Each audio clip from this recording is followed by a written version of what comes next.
Hello student, welcome my channel Shri Academy, and it is an introduction video of exercise 2.4, and in this video we will discuss about the factor theorem. Okay, इससे पहले जो हमने की थी वो थी remainder theorem. अब हम जो कर रहे हैं फैक्टर थ्योरम. तो वो फैक्टर थ्योरम स्टार्ट करने से पहले हम ये डिस्कस करेंगे what is a factor. Clear. तो हमें क्या करना है, हमें करना है फैक्टर क्या होता है ये हमें देखना है. तो हम सबसे पहले इसमें क्या करेंगे, if we simplify 25 divided by 5, okay, and find out what is a remainder is zero और नॉट. ठीक है, तो हमने इसको डिवाइड किया तो यहाँ पर क्या हो गया, ये ज़ीरो. रिमाइंडर कितना हो गया है, ज़ीरो हो गया है. तो हम ये करते हैं तो इसका मतलब ये हो गया है कि अगर कंप्लीट डिवाइड होता है तो वो क्या होता है, वो उसका एक फैक्टर हो जाता है. तो इसमें हम क्या करेंगे, फैक्टर क्या हो गया है, फैक्टर है after the remainder, after the division, after the division, if the remainder is zero, if the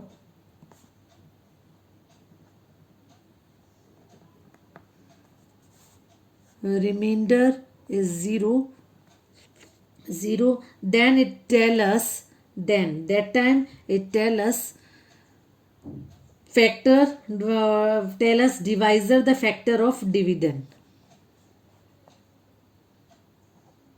It tell us, क्या कहते हैं हम, divisor is the factor of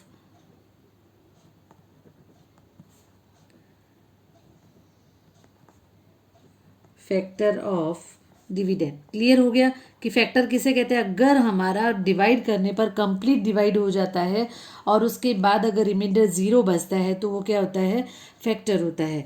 एक इसको अगर हम सेकेंड टाइप में ये भी एक्सप्रेस कर सकते हैं कि हम अगर ये बोलें, ये तो हमने नंबर में बता दिया, वैसे ये एल्जेब्रिक फंक्शन में भी हम इसे कर सकते हैं या फिर पॉलिनोमियल में भी कर सकते हैं. तो उसकी एक डिफाइन ये भी हो जाती है, expression of a term as a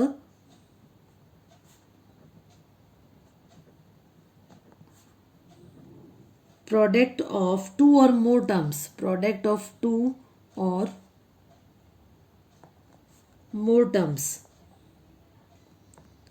clear. मतलब ये हो गया कि किसी भी नंबर या पॉलिनोमियल को टू या मोर देन टू उस टर्म्स में, अगर हम टर्म की प्रोडक्ट में हम अगर उसको क्या करते हैं, एक्सप्रेस करते हैं, तो वो क्या होता है, फैक्टर होता है. मतलब ये जो टर्म्स हैं वो क्या हो जाएगी, वो हो जाते हैं फैक्टर. जो टर्म्स है वो क्या हो जाते हैं, फैक्टर हो जाते हैं. ठीक है, तो दोनों ही जो तुम्हारे डिफाइन है वो दोनों अप्रोप्रिएट हो जाती है यहाँ पर. ठीक है, लेकिन जब ये जो सारा प्रोसेस होता है, इस सारे प्रोसेस को हम कह देते हैं फैक्टराइजेशन. तो हमें फैक्टर थ्योरम स्टार्ट करने से पहले ये पता होना चाहिए कि फैक्टर क्या होता है. तो फैक्टर, हम किसी भी एक्सप्रेशन को एक टर्म टू टर्म से ज़्यादा में अगर हम उसे एक्सप्रेस करें तो वो क्या होती है, फैक्टर होते हैं. या फिर अगर हम किसी से डिवीज़न करें, ठीक है, डिवीज़न करने पर अगर रिमाइंडर ज़ीरो बचता है तो दैट टाइम वो जो डिवाइज़र होता है वो उसका क्या होता है, फैक्टर होता है. तो अब हम आते हैं, now coming to the factor theorem. Okay, yes, factor theorem is if p x is polynomial of degree n is greater than one. मतलब हमें कोई पॉलिनोमियल लेना है, उसकी डिग्री क्या होनी चाहिए, ग्रेटर देन वन होनी चाहिए. Okay, and a is the real number, then x minus a is a factor of p x if p a equal zero. देखो वही हुआ ना कि फैक्टर कब होगा, जब रिमाइंडर ज़ीरो होगा. वो मैंने अभी फैक्टर के लिए आपको ये बताया था कि फैक्टर कब होता है, फैक्टर होते ही रिमाइंडर ज़ीरो हो जाता है. ठीक है, और अगर रिमाइंडर ज़ीरो है तो वो उसका क्या हो जाएगा, फैक्टर हो जाएगा. तो ये दिया है. तो ये बेसिकली जो फैक्टर थ्योरम इज, हम ये कह सकते हैं कि फैक्टर थ्योरम है वो रिमाइंडर थ्योरम का ही एक एक्सटेंशन है. ठीक है, तो ये ऐसे क्लियर नहीं होगा, इसको मैं बाय एग्जांपल क्लियर करती हूँ.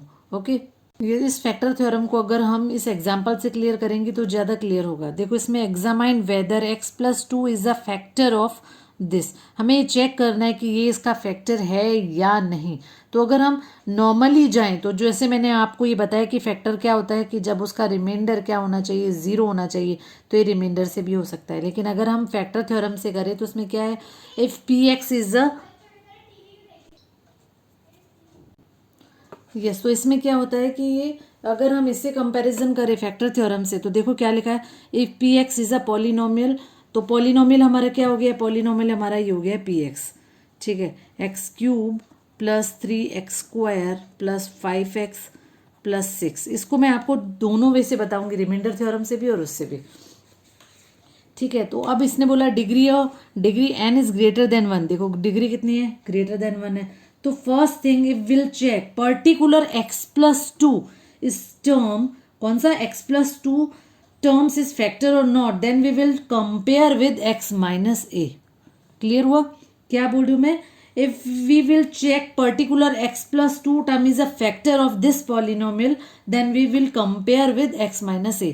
मतलब हम x+2 को क्या करेंगे, x अगर मैं ये करती हूँ x+2 को x-a से अगर मैं कंपेयर करती हूँ तो हमारे पास किसकी वैल्यू निकल जाती है, a की वैल्यू निकल जाती है। तो a की वैल्यू कैसे निकलती है, हम जीरोस फाइंड करते हैं x+2 का, तो यहाँ पर जीरो से भी कर सकते हो, कंपेयर से भी कर सकते हो। तो यहाँ से कितनी वैल्यू आ गई हमारी, x की वैल्यू आ गई है -2, ठीक है। अब इसने कहा x-a is a factor of p x if p equal 0। अगर ये x इक्वल -2 फैक्टर कब होगा, अगर a की वैल्यू कितनी आएगी, 0 आएगी, ठीक है। सो x रिप्लेस बाय -2, ठीक है, then -2 cube plus 3 into -2 square plus 5 multiply by -2 plus 6।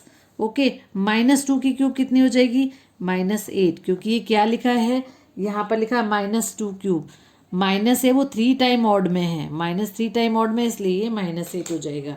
Clear, then +3 into 4 -10, plus को माइनस से मल्टीप्लाई करेंगे तो कितना आएगा, -10 प्लस 6, तो ये जाएगा -8 प्लस 12 -10 प्लस 6। क्लियर, अगर बॉड मास से सॉल्व करते तो ये कितना हो जाएगा, 18, दोनों साइन सेम है इसलिए -18, तो आंसर हमारा क्या आ गया, 0। तो जैसे ही ये 0 आता है, ठीक है, सो हम क्या लिख देंगे, x+2, then we can say x+2 is a factor of px, is a factor of px। तो हमने इसको किससे सॉल्व कर दिया, हमने इसे सॉल्व कर दिया है, हमने इसे सॉल्व किया है फैक्टर थ्योरम से। अभी फैक्टर थ्योरम से क्योंकि हमने यहाँ से क्या निकाला, 0 भी निकाला है उसका, 0 x+2, और फिर उसको हमने x को रिप्लेस कर दिया -2 से, तो हमने इसको यहाँ पर चेक कर लिया। तो इसका एक वे तो ये था। सेकंड वे वो जो मैंने आपको रिमाइंडर थ्योरम में सिखाया है। Let's another method. तो देखो एक वापस अगर मैं इसे दूसरे मेथड से करवाऊँ तो जैसे मैंने आपको 2.3 में भी करवाया था, इसमें ये कहा है कि फैक्टर कब होगा, जब रिमाइंडर 0 होगा। रिमाइंडर 0 होगा तो और कौन होगा रिमाइंडर 0, किससे डिवाइड करेंगे, हमें ये बताना है कि ये इसका फैक्टर है। तो हम ये लेते हैं, ये हमें पता होना चाहिए कि इसमें डिवाइजर कौन सा होगा, डिविडेंड कौन सा होगा। अगर मैं फैक्टर कब होगा, जब हम इसको इससे डिवाइड करेंगे तो आंसर कितना होना चाहिए, 0 आना चाहिए। दैट मीन्स डिविडेंड कौन हो गया, डिवाइजर कौन हो गया, डिवाइजर कौन हो गया, और यहाँ पर जो हम कॉसेंट ले रहे हैं उसे हम यहाँ पर क्या ले लेते हैं, एक फैक्टर लेते हैं। यही तो फॉर्मूला लगाते हैं, प्लस रिमाइंडर, यही लेते हैं। तो अब देखो हम इस फॉर्मूले को अगर अप्लाई करते हैं तो हमारा डिविडेंड क्या हो गया, x³ plus 3x² plus 5x plus 6 equal divisor कौन, x+2, x+2। अब ये हमें नहीं पता है, अभी फैक्टर हमें नहीं पता, हमें तो ये फैक्टर बताना है। इसके साथ और भी टर्म्स आ सकती है क्योंकि यहाँ पर मैक्सिमम कितना है, मैक्सिमम डिग्री इसकी 3 है, इसलिए इसके 3 फैक्टर बनेंगे। तो एक फैक्टर तो है हमारे पास, और यहाँ पर जो अदर फैक्टर है वो हमें पता नहीं, वो हमने यहाँ पर लिख दिया रिमाइंडर। ठीक है, अब यहाँ पर ये कि ये इसका फैक्टर x+2 इसका फैक्टर कब होगा, जब रिमाइंडर क्या होगा, 0 होगा। रिमाइंडर कितना होगा, रिमाइंडर 0 होगा। और रिमाइंडर 0 की वैल्यू फाइंड करने के लिए हम क्या करेंगे, वही यहाँ पर ये टर्म को हमें रिमाइंडर की वैल्यू निकालनी है। देखो इसमें दो चीज़ें, कंफ्यूज नहीं होना है। यहाँ पर इसने ये बोला है ये सेकंड वे है, और इसी जो फैक्टर थ्योरम है उसी को मैं क्लियर करवा रही हूँ। उसमें ये कहा कि ये इसका फैक्टर होना चाहिए, x+2 है वो इसका फैक्टर होना चाहिए। वो फैक्टर कब होगा? जब ये ज़ीरो होगा। और रिमाइंडर की वैल्यू ज़ीरो निकालने के लिए, अगर हमें रिमाइंडर की वैल्यू फाइंड करनी है तो ये टर्म हम क्या करते हैं? ज़ीरो करते हैं। मीन्स x+2 की वैल्यू निकालते हैं, और यहाँ से कितनी आ गई? x-2। तो x-2 means -2³ plus 3 into -2 square plus 5 into -2 plus 6। इसको मैंने अभी सॉल्व किया है, तो ये तो टर्म जीरो आ गई और यहाँ पर आ गई रिमाइंडर। क्लियर हो गया? तब ये वैल्यू यहाँ पर ज़ीरो, अभी हमने इसका जो फर्स्ट वे किया था, फाइंड आउट किया था, -8 plus 3 into 4 -10 plus 6 equal remainder. तो यहाँ हो गया -8 प्लस 12 -10 प्लस 6 इक्वल रिमाइंडर। तो रिमाइंडर की वैल्यू कितनी हो गई? ज़ीरो हो गई। रिमाइंडर ज़ीरो आ गया तो x+2 का क्या हो गया? फैक्टर हो गया। तो हम इसको इस वे से, अगर आपको वो नहीं आता और उसमें पर्टिकुलर ऐसा नहीं पूछा कि आप फैक्टर थ्योरम से इसे फाइंड करो, तो आप इस वे से भी इसे फाइंड कर सकते हो। क्लियर? तो ये था इसका फैक्टर फॉर्म। ओके, सेकंड वे जो हम करेंगे वो करेंगे हम मिडल स्प्लिटिंग। ठीक है, कौन सी करेंगे? By splitting the middle terms. Clear? Next topic हमारा है स्प्लिटिंग द मिडल। हमें फैक्टराइजेशन करना है कौन से मेथड से? स्प्लिटिंग द मिडल टर्म्स, मतलब जो मिडल टर्म्स होगी उसको स्प्लिट करके हमें उसका फैक्टराइजेशन करना है। वैसे हमने ये जो टॉपिक है वो 8th स्टैंडर्ड में भी किया हुआ है। और splitting the middle terms mostly हम यहाँ पर अप्लाई करते हैं, ax² plus bx plus c। जहाँ क्वाड्रेटिक इक्वेशन होगी वहाँ पर हम कौन सा अप्लाई करेंगे? Splitting the middle terms. कहाँ पर? क्वाड्रेटिक में। ठीक है, और जहाँ पर हमारे पास आ जाएगी लीनियर या फिर क्यूबिक, अगर ये आ जाती है तो हम इसको हम कर सकते हैं फैक्टर थ्योरम से। ठीक है, उसको हम फैक्टर से करेंगे। तो अभी हम कर रहे हैं यहाँ पर मिडल टर्म को स्प्लिट करके और फैक्टराइजेशन कर रहे हैं किसके लिए? क्वाड्रेटिक इक्वेशन के लिए। तो इसमें मैं जो स्टेप है मैं आपको सिर्फ वो बताऊंगी कि इसको हम कैसे करेंगे। तो इसको करने के लिए हमें क्या करना होता है? हमें इसको स्प्लिट करना होता है, लेकिन ये ध्यान रखना इसको स्प्लिट हम करेंगे कैसे करेंगे? हम करेंगे, कंपेयर करेंगे। First we write coefficient of middle terms. क्या करते हैं? Coefficient of middle terms. Coefficient of middle term क्या है? बी है। ठीक है, और बी कौन होता है? बी होता है, B is the sum of two number. B is the sum of two numbers whose product is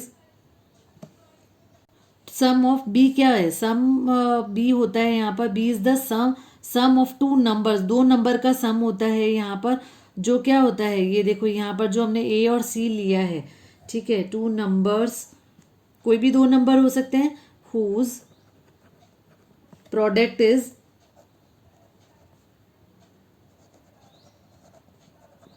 is a सी। ठीक है, तो यहाँ पर ये इतना क्लियर नहीं होगा, तो इसके लिए मैं आपको एक एग्जाम्पल से इसको क्लियर करती हूँ।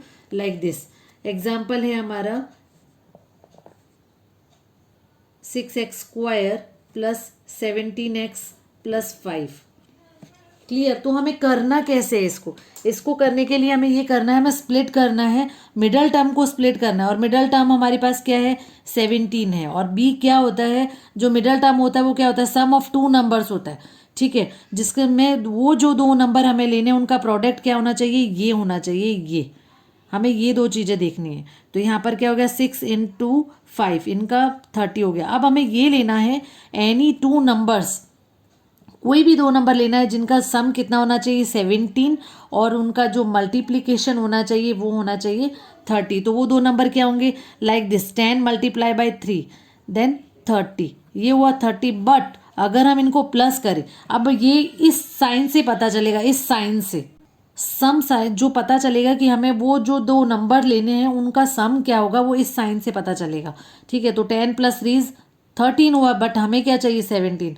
तो चलो 30 और किससे आता है 15 और 2 से आता है। 15 × 2 इज 30, तो कितना हो गया 30, और इन दोनों का सम कितना आ रहा है 15 + 2 इज 17। तो देखो ये तो एज इट इज रहेगा 6x² + 15x + 2x + 5। क्लियर। तो अब यहाँ पर ये हो गया कि 4 नंबर आ गए। अब हमें पेयर बनाना है जो हमने 8th स्टैंडर्ड में किया है, मतलब हमने 17 को स्प्लिट किया 15 और 2 में। अब यहाँ पर ये जो पेयर बनाया हमने, ये दो दो का पेयर ले लिया है। अब देखो कॉमन क्या आ रहा है, कॉमन आ रहा है इस टर्म में 6x है, इस टर्म में 15x है, 6x² 15x। तो यहाँ से जो कॉमन आ रहा है वो आ रहा है 3x। देखो कॉमन कैसे लेंगे 3x, मतलब 3 की टेबल में 6 कब आ रहा है 3 2 जा 6, और x2 थे तो उसमें से एक x मैंने बाहर निकाल दिया, 3 5 जा 15, और यहाँ पर +1 2x + 5। अब दोनों में कॉमन क्या आ रहा है 2x + 5, ये देखो 2x + 5। अब ये तो यहाँ से कॉमन ले लिया तो क्या बचा 3x, और यहाँ से ये कॉमन ले लिया तो क्या बचा +1। क्लियर हो गया। तो मिडल टर्म को स्प्लिट कैसे करेंगे हम, हमें क्या लेना है पहले कॉफिशिएंट ऑफ मिडल टर्म। ठीक है, coefficient of middle term, middle term आपको ऐसी ही लेनी पड़ेगी जिसके अंदर देखो क्वाड्रेटिक इक्वेशन में भी क्या है, क्वाड्रेटिक इक्वेशन में 3 टर्म, ये भी क्वाड्रेटिक इक्वेशन है x² - 1, बट इसमें आपको नहीं लेना, उसके अंदर ये फॉर्म ही होनी चाहिए तभी वो अप्लाई होता है ये मिडल टर्म का ये प्रोसेस। क्लियर। तो हमें क्या लेना है, सबसे पहले कॉफिशिएंट ऑफ मिडल टर्म्स लेना है, फिर multiplication of first term and third term, इनका आपको मल्टीप्लिकेशन करना है। तो देखो मैंने फर्स्ट टर्म और थर्ड टर्म का मल्टीप्लिकेशन किया, और बी कौन होता है, B is the sum of 2 number, वो 2 नंबर वो वाले जो हमने इस मल्टीप्लिकेशन किया whose product is a c. Clear. तो ये हमारा था स्प्लिटिंग द मिडल टर्म्स।